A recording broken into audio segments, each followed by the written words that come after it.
The wave-particle duality principle is a cornerstone of quantum mechanics and profoundly challenges our classical view of the world.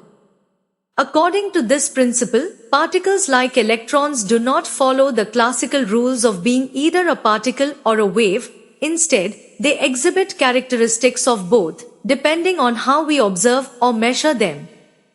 This duality is encapsulated in the de Broglie hypothesis, named after French physicist Louis de Broglie, who proposed that if light, traditionally thought of as a wave, can display particle-like characteristics, as shown in the photoelectric effect, then particles might also exhibit wave-like properties. De Broglie's insight led to a fundamental shift in how scientists understood the microscopic world. The notion that every particle has a wavelength associated with it, the de Broglie wavelength, implies that on quantum scales, we need to rethink how matter and energy behave.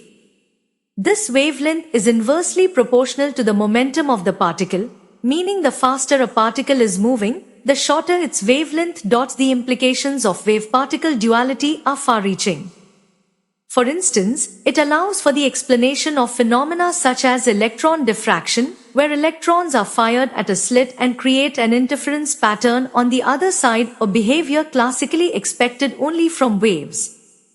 It also underpins the uncertainty principle, since if particles have wave-like properties, we can no longer precisely define their position and momentum simultaneously, as the act of observing or measuring their wave-like properties changes these characteristics. Wave-particle duality thus opens the door to the strange and counterintuitive world of quantum mechanics, where the deterministic laws of classical physics give way to probabilities and uncertainties, radically altering our understanding of the nature of reality.